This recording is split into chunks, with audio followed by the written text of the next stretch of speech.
Santiago capítulo 4, versículos del 6 al 10. Si lo hemos encontrado, lo leemos en el nombre del Padre, del Hijo y del Espíritu Santo. Amén. Pero Él da mayor gracia. Por esto dice: Dios resiste a los soberbios y da gracia a los humildes. Someteos pues a Dios, resistid al diablo y huirá de vosotros. Acercaos a Dios y Él se acercará a vosotros. Pecadores, limpiad las manos, y vosotros, los de doble ánimo, purificad vuestros corazones. Afligíos, lamentad y llorad. Vuestra risa se convierta en lloro y vuestro gozo en tristeza. Humillaos delante del Señor y Él os exaltará. Seguimos, hermanos míos, hablando sobre el libro de Santiago. Ya estamos en el capítulo 4, los primeros 10 versículos, nos queda menos. Pero Dios, hermano, a través de su palabra ha venido hablándonos, enseñándonos, corrigiéndonos, y creo que Dios hoy día nuevamente va a llamar nuestra atención. ¿Por qué llamar nuestra atención? Porque a veces nosotros creemos que estamos haciendo las cosas correctas, pero delante del Señor a lo mejor estamos equivocados. Y gracias le damos a Dios que Él nos da esta posibilidad, que Él se acerque a nosotros y nos corrija. Porque como dice la Escritura, el Padre que ama a su Hijo lo disciplina. Y disciplina no es castigar, es pegar, es enderezar, es discipular, es enseñarle las cosas, cómo tiene que actuar y cómo tiene que ser en la vida. Por lo tanto, el apóstol Santiago, obrando a través del Espíritu Santo, nos quiere comenzar a decir una gran verdad. Y el mensaje de hoy día tiene un título muy fácil de aprender, pero a veces muy difícil de poder ponerlo en práctica. Y el título es Acercándonos a Dios. Nada más. Acercándonos a Dios. Dios quiere llamar nuestra atención a través de la palabra para que podamos recapacitar, ya sea que estemos alejados de Él, ya sea que nos hemos alejado en algún momento, o ya sea que pensemos en algún momento alejarnos de Él. Dios nos está advirtiendo y nos está diciendo: acérquense a mí de la manera que yo les estoy diciendo que lo hagan, de la manera correcta. Antes de comenzar con el mensaje, leí el versículo 6, donde Él dice: pero Él da mayor gracia. Hermanos míos, tanto Pablo como Santiago hablan de la gracia derramada sobre los hijos a través de Jesucristo. Ayer comenzamos a ver en el discipulado, durante 2 clases vamos a ver la gracia de Dios. Y nos dimos cuenta que la gracia de Dios no es solamente saber que es un don inmerecido, que es un regalo, que tiene que ver solamente con la salvación y el perdón, sino que, como decía mi esposa en delante, tiene que ver con un poder. El poder de Jesucristo en nosotros nos permite llegar al Padre, tener comunión con Él. Dice la Escritura que todo lo que le pidiéramos a Dios o al Padre en el nombre de Jesús, ahí está el poder, en el nombre de Jesús será hecho. Eso significa que cuando Dios derrama la gracia sobre el hombre, no es solamente como si yo les diera dinero a mis hijos para que fueran y se compraran algo. No, la gracia de Dios habitando en medio de nosotros es Jesucristo mismo tomando pleno control de nuestra vida. Cuando hablamos de la gracia de Dios, estamos hablando de Jesucristo impregnado en nuestros corazones, que nos lleva a adorar, a exaltar, a bendecir, a honrar el nombre del Padre, a honrar al Hijo y a honrar también al Espíritu Santo. Amén. Por eso el versículo 6 dice: pero Él da mayor gracia. ¿Cuál es esta gracia? No es solamente salvarnos, es darnos al Hijo en medio de nuestras vidas. Y dice el texto: por eso Dios resiste a los soberbios, pero da gracia a los humildes. ¿Por qué hablar de los soberbios o por qué hablar de los humildes? Los soberbios son aquellos que quieren hacer las cosas a su propia voluntad, tienen su propia idea, sus propios pensamientos, como ya se los he enseñado, quieren vivir el evangelio a su manera, les da lo mismo pecar o no pecar, les da lo mismo fallarle a Dios y total, como vimos ayer, creemos que tenemos que vivir sin ley. Dios nos perdonó, hicimos la oración mágica, esto de reconocer al Señor, y por lo tanto vivo mi vida como llanero solitario, no me someto a nadie. Si quiero voy a la iglesia, si quiero saludo a los hermanos, si quiero me comunico con ellos, si quiero hay comunión con ellos, si quiero participo en la iglesia, me da lo mismo. Si total yo hice la oración mágica y estoy al otro lado. Bueno, esos personajes son soberbios delante de Dios, y Dios dice que los resiste. Y esta palabra resistir, oiga hermano, cuando usted la busca en el diccionario bíblico, es que Dios se pone al frente en batalla con ellos. No son amigos, se vuelven enemigos de Dios. Por eso Dios dice resiste. Yo peleo contra los soberbios, y contra los que son soberbios no hay bendición, no hay nada que proviene del cielo. Pero dice, da gracia a los humildes, a los que se consideran pecadores, a los que se humillan, a los que reconocen que fallan una y otra vez y van a las plantas del Señor y se duelen en el corazón como cuando han pecado delante de Dios. A eso Dios se glorifica en su vida y les vuelve a dar perdón, y les vuelve a dar salud, y les vuelve a bendecir, y los vuelve a levantar. Esa es la gracia de Dios, hermano, derramada sobre nosotros. Y ahora sí comenzamos con el mensaje. Versículo 7: someteos pues a Dios, resistid al diablo y huirá de vosotros. Bueno, si alguien cree en esto de hacer liberaciones y hacerle guerra y pisar la serpiente y irse enfrente así como con espada delante del diablo, y vamos a echar fuera demonios, y hoy día vamos a ir y vamos a hacerle la guerra al enemigo y lo vamos a vencer. Bueno, este versículo dice todo lo contrario a lo que algunos creen, esto de atar y desatar y expulsar demonios. Parto diciendo, hermanos míos, que en toda relación, ya sea de personas, ya sea entre esposo, familia, entre padre, hijo, amigos, miembros de la iglesia, hay momentos en que esa relación se afecta. Ese puente de amor que nos conectaba por cualquier situación a veces se rompe, se afecta, se daña severamente.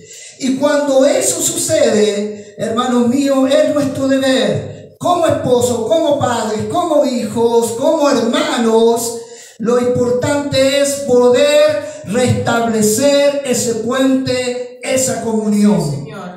Claro que a veces nosotros usamos palabras que en vez de arreglar las situaciones, como que las empeoramos más.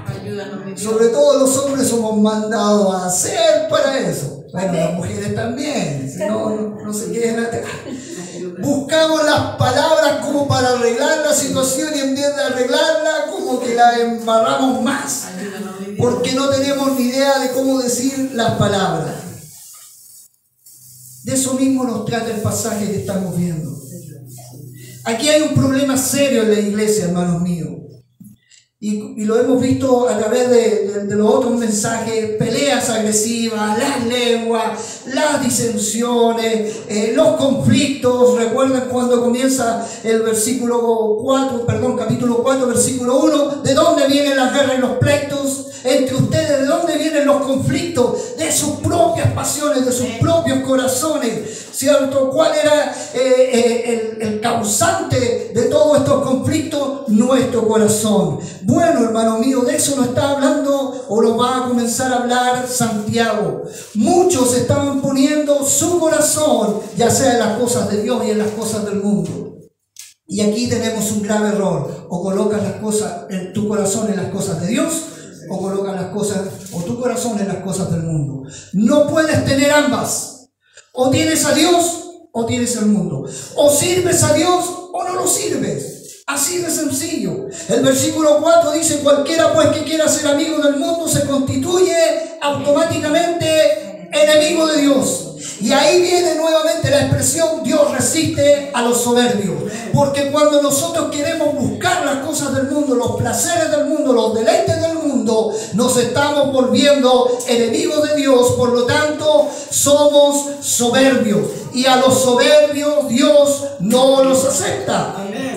Mateo 6:24 dice: ninguno puede servir a dos señores, porque o aborrecerá al uno y amará al otro, o estimará al uno y va a menospreciar al otro. No podéis servir a Dios y a las riquezas. Y este es el conflicto que se encuentra Santiago en medio de la iglesia. Hermanos, aquí este mensaje es para la iglesia.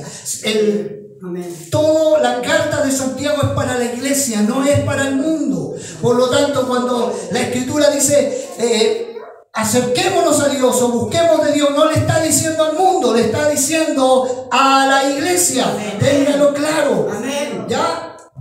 Por lo tanto, el llamado es volverse a Dios. Versículo 7: someteos pues a Dios, resistid al diablo, él huirá de vosotros. Acercaos a Dios y él se acercará a vosotros. El momento que hemos pecado, en el momento que hemos fallado, en el momento que hemos traicionado, en el momento que a lo mejor le hemos fallado a Dios, le hemos fallado a nuestra esposa, a nuestros hijos, a nuestros hermanos, ese es el momento, hermanos míos, de que uno tiene que reparar el daño que ha causado. Y eso significa acercarse, actuar. Cuando dice la Escritura, acercaos a Dios y él se acercará a vosotros, quiere decir: Dios del cielo, ustedes rompieron la relación conmigo, ustedes se tienen que acercar a mí, ustedes tienen que buscarme, ustedes tienen que humillarse, ustedes tienen que venir a mí. No esperen que yo me acerque si yo no he hecho nada. Dios jamás, hermanos, se ha separado de nosotros, jamás ha sido infiel, jamás ha estado lejos, jamás nos ha dado la espalda, siempre ha sido fiel, inmutable, ha estado ahí, aún en medio de los conflictos, aún en medio cuando nosotros le fallamos y le damos vuelta a la espalda, aún así Dios está presente. Por lo tanto, Santiago lo que está diciendo: ustedes han roto las relaciones con Dios, ustedes se tienen que acercar a Dios, ustedes tienen que tomar ese primer paso. Y mire, en los 4 versículos del capítulo 4, del versículo 6 al 10, hay 10 mandamientos. Y usted, eso se lo deja tarea para la casa, para que usted lo lea, lo busque. Hay 10 ordenanzas, 10 mandatos que Dios nos manda a hacer. La primera es: acercaos a Dios. ¿Quieres que Dios se acerque a ti? Acércate a Dios. ¿Quieres que Dios te hable? Acércate a Dios. ¿Quieres que Dios te dirija, te corrija, te discipline, te ame? Acércate a Dios. Eso es lo que Santiago nos está diciendo a través de esta palabra. ¿Qué significa acercarse a Dios? Es buscarle, es anhelarle, es desearle. Cuando tú deseas a algo o a alguien, tú te acercas a Él. No te acercas para hacerle daño, te acercas para amarlo, te acercas para estar con Él. Es como cuando usted quiere acercarse, no sé, a su pareja, a su esposo, a su esposa, a su hijo, o a su animal, a su perro, su gato. Usted se acerca, le hace cariño y Él se entrega. Lo mismo dice Dios: acércate a mí, búscame, anhélame, deséame. Que sea yo tu pasión, tu deseo. Que sea yo el anhelo de tu corazón. Que no sean otras cosas más importantes que mi presencia. Y cuando nosotros le buscamos, dice que Él automáticamente se acerca a nosotros. Y aquí hay un punto importante, y de esto se trata el mensaje. Santiago nos quiere enseñar cómo debemos acercarnos a Dios. Y en algún momento usted y yo le hemos fallado a Dios. En algún momento, inclusive puede ser ahora, nos hemos alejado de Dios.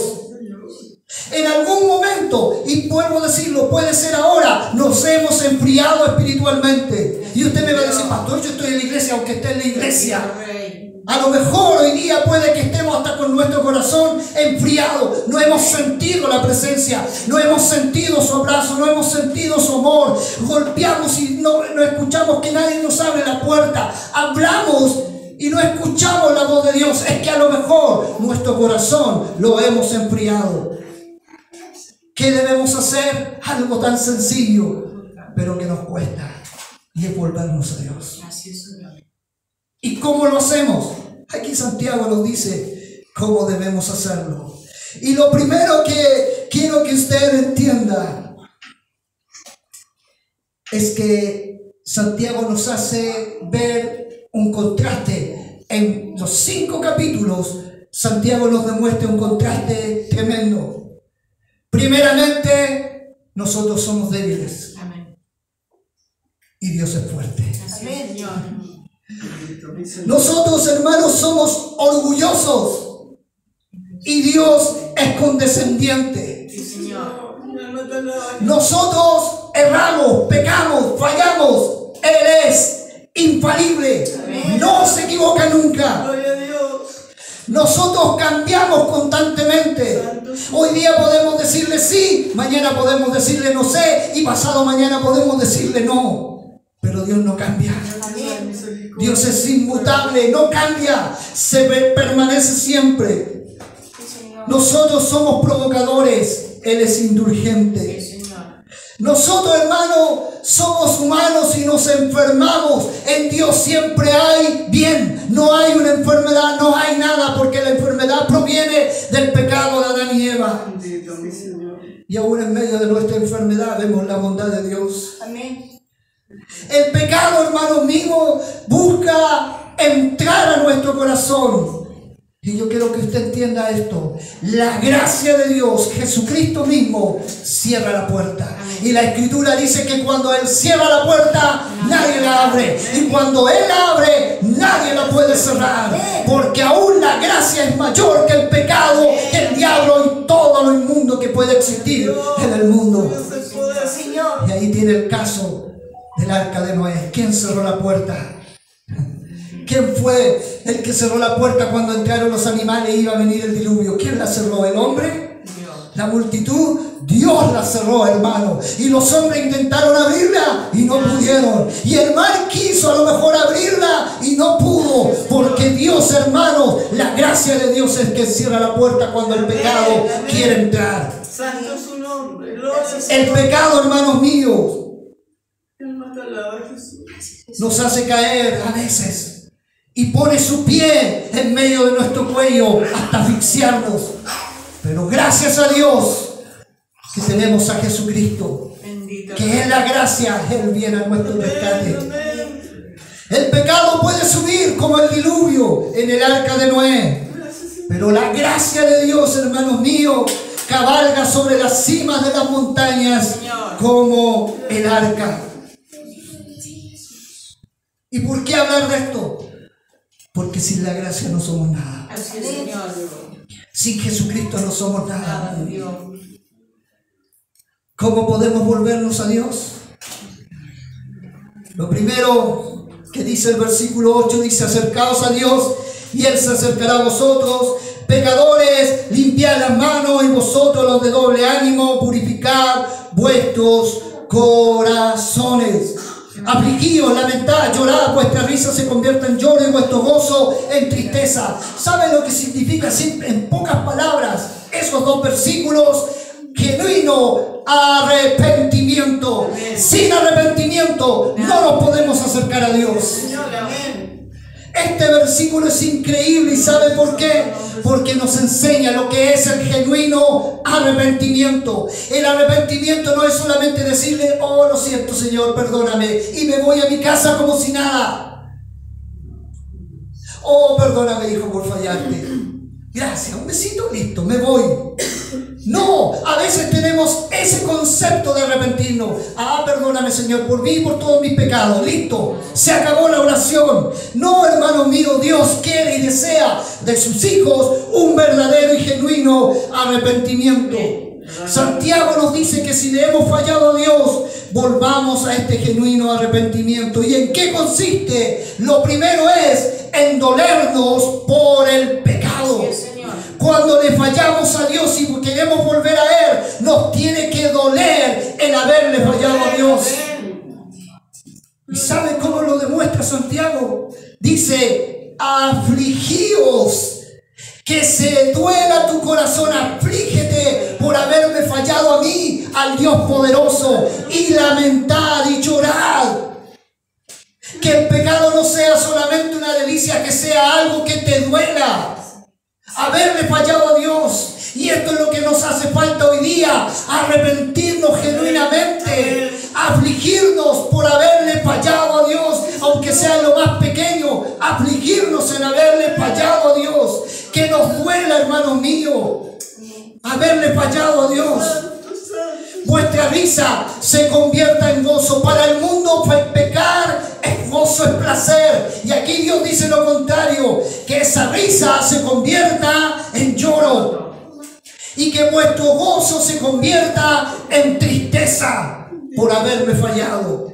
El arrepentimiento verdadero, el genuino, no es frío ni calculador. No es meramente decir lo siento, sino que realmente, hermanos míos, que nos duela el pecado, que nos haga sentir que estamos destrozados por dentro por haberle fallado a Dios. ¿Por qué? ¿Por qué hacer esto? Porque Dios nos quiere demostrar que el pecado es lo más sucio y contaminante que hay. Dios a través de su palabra nos enseña que nosotros debemos llegar hasta aborrecer el pecado. Sí, Señor. Desecharlo, apartarlo de nuestra vida, no permitirlo. Y usted me va a decir, es que yo no puedo, soy humano. Sí, humanamente no podemos, pero la gracia de Jesucristo en nosotros sí puede. Amén, amén. A través de Él lo podemos hacer. Sí, Señor. Debemos aborrecer, menospreciar el pecado. Sí, mi Señor. ¿Por qué? Porque el pecado nos lleva a ofender a Dios. Si no hay ese dolor contra el pecado, es porque realmente no nos estamos arrepintiendo de verdad. Jeremías 31, versículos 18 y 19 dice: escuchando he oído a Efraín que se lamentaba, me azotaste y fui castigado como novillo indomito. Conviérteme y seré convertido, porque tú eres Jehová mi Dios. Porque después que me aparté, tuve arrepentimiento, y después que reconocí mi falta, herí mi muslo, me avergoncé y me confundí, porque llevé la afrenta de mi juventud. Para que el pueblo de Efraín, es decir, el reino del norte, regresara a su tierra, tenía que arrepentirse, tenía que dolerse haberle fallado a Dios. Amén. El arrepentimiento Santo es su nombre. verdadero, genuino, nos lleva a reconocer nuestra falta, nuestro pecado, dolerse. Cuando dice herí mi muslo, es que me dolí. Péguese usted en el muslo y le duele, ¿o no? Péguese fuerte. Aquí está hablando de una herida, de un puñal que se hizo en el muslo y dolió. Así debe ser el pecado, hermanos míos, en nosotros. Cuando le fallamos a Dios, tiene que producir ese dolor, porque hemos pecado en contra de Dios. Pero el arrepentimiento genuino también nos lleva a un cambio radical en nuestra vida. Dice: pecadores, limpiad las manos, vosotros los de doble ánimo, purificad vuestros corazones. Tienes que limpiarte, tenemos que limpiarlo, no podemos ser los mismos. Ay, pequé en mentirle, perdóname Dios, listo, me voy para la casa y ya estoy pensando en otra mentira. No, aquel que realmente se arrepiente, le duele ese pecado y quiere llegar a no volver a hacerlo más. Pero hoy en día, hermano, el cristianismo es tan fácil que pecamos y pecamos y pecamos, y siempre pecamos a veces en el mismo pecado. Bendito mi Señor. El lenguaje es tomado del Antiguo Testamento. Los sacerdotes, antes de acercarse a Dios, tenían que lavarse las manos. Esto significa, la frase limpiar las manos, significa que nuestra conducta tiene que ser pura. Cuando nos acercamos a Dios, tenemos que limpiarnos primeramente. No creo que usted se levante y vaya a su trabajo, a sus quehaceres, sin lavarse la cara. Hay algunos que quieren hacerlo, pero no creo que sea lo más correcto. No creo que usted se levante y no siquiera se moje el pelo, va y sale todo chascón, sobre todo los que tienen el pelo largo. No creo que salga así. Siempre uno se arregla, ¿cierto? Se peina, se echa su colonia. Bueno, a los que les gusta la colonia, Lo que a veces algunos nos obligan a echarnos colonia, ¿cierto? Pero se echan colonia, perfume, se ponen su pinta y salen a hacer sus quehaceres. Y usted cree que delante de Dios no tenemos que hacer lo mismo. Así es, Señor. Cuando nos acercamos a Él, lo primero no es pedirle, es arrepentirnos, es limpiarnos de nuestras maldades, es limpiarnos de lo malo, de lo que está contaminado en nuestra vida. Así sea, Señor. Eso se le llama un cambio radical, Alabado es su nombre. porque es lo opuesto a lo sucio. Santo, santo es su nombre. Y cuando Santiago dice purificad vuestros corazones, la idea es que nuestros pensamientos y nuestros motivos sean puros. En otras palabras, el arrepentimiento verdadero no deja a las personas igual. Cuando hay un verdadero arrepentimiento, hermanos míos, hay un cambio, hay una transformación. Si tú le fallaste a Dios, a tu esposa, a tu esposa, a tus hijos, no vas a volver a hacer lo mismo. Porque si no, significa que no te arrepentiste de verdad. Fueron solamente palabras dichas al momento. El genuino arrepentimiento trae cambio. Hay un ardiente deseo y esfuerzo constante por andar con Cristo, por obedecer a Cristo. Cuando no hay un verdadero arrepentimiento, no hay un cambio radical y seguimos siendo los mismos. Seguimos actuando de la misma manera. Y si seguimos siendo lo mismo, no hay un verdadero arrepentimiento. Juan el Bautista lo dijo ahí en Mateo 3:8. Haced pues frutos dignos de arrepentimiento. ¿Sabe lo que significa eso? Que si uno se arrepiente, nuestros hechos van de acuerdo a lo que nosotros dijimos. Si me arrepentí y busco al Señor, mis frutos tienen que demostrar que realmente busco a Dios. Si realmente me arrepentí de haberle hecho daño a alguien, mis frutos van a demostrar que ese arrepentimiento es verdadero y no voy a andar haciendo cosas para seguir haciéndole daño a las personas. Gracias, Señor. En este caso a Dios. ¿Cuántas gentes, hermanos míos? Y hablo de cualquier pecado, de la mentira, hablo de la corrupción, hablo de ser adúltero, etcétera, etcétera. Siguen después en la misma temática. Alguien que puede decir, oh, es que me pillaron, soy adúltero, me pillaron, me arrepiento. Pero si no dejas a la segunda mujer, sigue siendo un adúltero. El arrepentimiento no sirvió de nada. Así es. Y lo mismo sucede con cada pecado que nosotros tenemos en nuestra vida.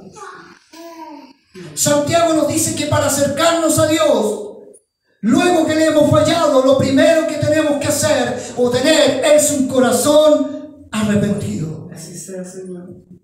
Y yo pregunto en esta hora, ¿cuántos le fallamos a Dios hoy día? Dios.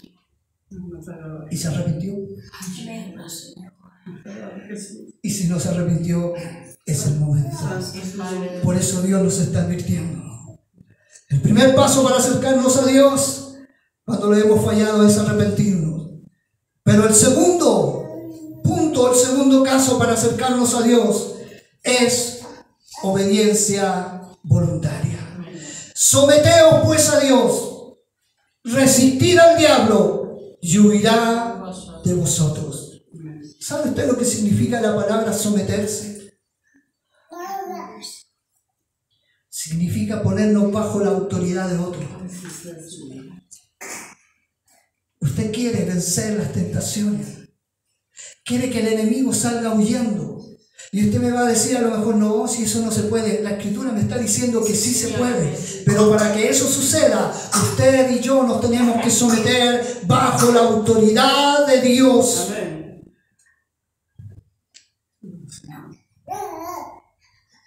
Santiago nos dice que si nos acercamos a Dios, tenemos que someter, rendir nuestra vida, nuestra voluntad a Dios.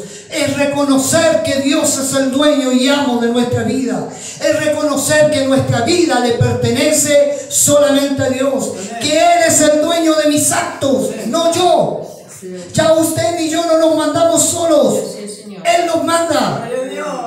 Ay, pero pastor, Él nos manda en lo espiritual, en la vida familiar, en la vida del trabajo, en la vida de la amistad, les mando yo. No, señores, Él nos manda en todo. Amén. Nos manda en la iglesia, nos manda en tu vida espiritual, nos manda en el hogar, en los estudios, en el trabajo, en todo nos manda Dios. Él es el dueño de nuestros actos. Ya no nos mandamos nosotros mismos. Nuestro cuerpo, nuestra alma le pertenecen a Dios. Amén.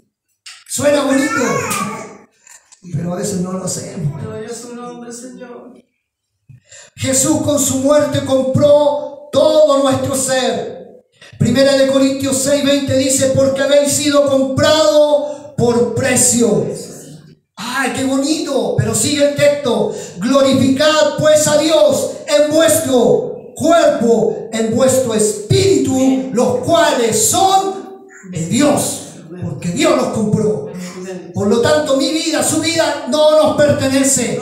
Cada decisión que tomemos tiene que ser consultada a Él. Cada pensamiento que está en nuestra mente tiene que ser consultado a Él. Cada sueño, cada plan de vida que tenemos tiene que ser consultado a Él y depender la voluntad de Él. Eso significa someterse a Dios, rendirse por completo a Él. Esa es la marca distintiva de todo cristiano. Lo que distingue a un cristiano de verdad, a uno que aparenta ser cristiano, es que Jesús es el Rey de nuestras vidas. Mi vida, su vida la gobierna Cristo. Como dijo Pablo, yo vivo porque Cristo vive en mí. Ya no vivo yo, Cristo vive en mí. Eso se traduce en una vida en obediencia voluntaria a Dios. Porque amo a Dios, deseo agradarle en todo. Mi obediencia a los mandamientos de Dios surge de nuestro amor por Dios. Y ese amor ha sido implantado por el Espíritu Santo. Y cuando eso sucede, hermano, cuando usted y yo nos sometemos, nos rendimos a Dios, ahí viene el otro. Resistir al diablo y Él huirá de vosotros. El diablo, hermanos míos, tiene poder limitado. No puede contra la gracia, no puede contra Cristo, no puede contra el Espíritu Santo. Y cuando Él ve a una persona sometida a Dios, rendida a Dios, que todo lo consulta y depende de Dios, Él no puede guerrear, no puede pelear. Lo único que puede hacer es salir huyendo, porque ve que la vida de esa persona está rendida y sometida a las plantas de Cristo.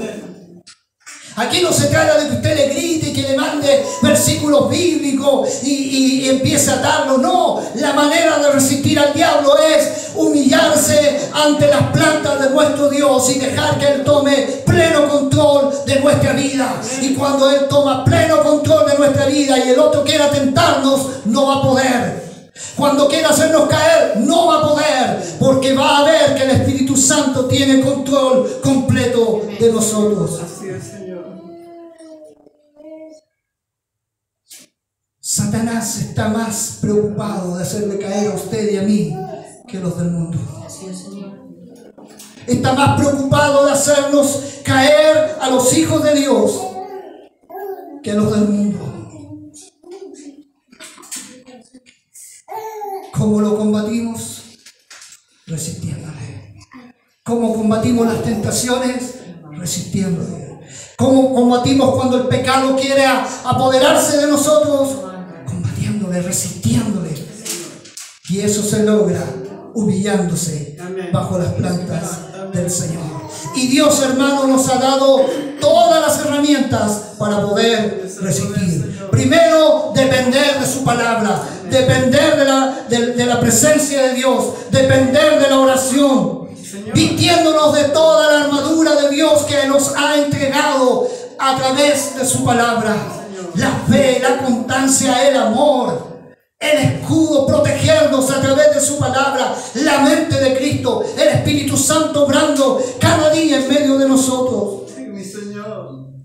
Alma te alaba, Jesús. Santo es tu nombre. ¿De qué manera nos acercamos a Dios? Cuando hay un genuino arrepentimiento. También cuando hay una vida en obediencia voluntaria a Dios. Y en tercer lugar, cuando hay una vida de humildad. ¿Qué significa ser humilde? ¿Sabe lo que significa ser humilde?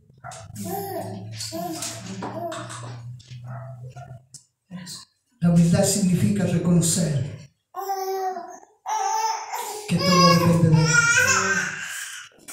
Significa reconocer que todo lo que somos es por su gracia, es por Él. Que todo lo que tenemos es de Él. Así es. Nada es nuestro. Así es, Señor. La humildad significa reconocer que yo soy pobre espiritual, pero en Él yo soy rico. Significa que yo soy débil, pero en Él yo soy fuerte. Por lo tanto, necesito de Él. Amén. Necesitamos de Él para vivir, para subsistir, Así es, Señor. para crecer, para avanzar. Necesitamos de Él. Solo no podemos. Sí, Señor. Versículo 10 dice: humillaos delante del Señor y Él os exaltará. La palabra humillaos significa humilde. Hermano que es de humilde condición. Y déjeme decirle que los que son personas de humilde condición son los que más reconocen la necesidad que tienen. Reconocen que necesitan un techo, una comida. Reconocen que necesitan un abrigo. Reconocen que necesitan depender de otras personas para poder subsistir. ¿Cuál es la idea de ser humildes delante del Señor? Es reconocer nuestra pobreza espiritual. Es reconocer que sin Dios no somos nada. Es reconocer que delante de Dios, hermanos, somos polvo y ceniza. Como dijo Abraham cuando se paró a interceder por Sodoma y Gomorra. Reconocer que en comparación con Dios, hermanos, no somos nada. Y por eso imploramos por su gracia y por su misericordia todos los días.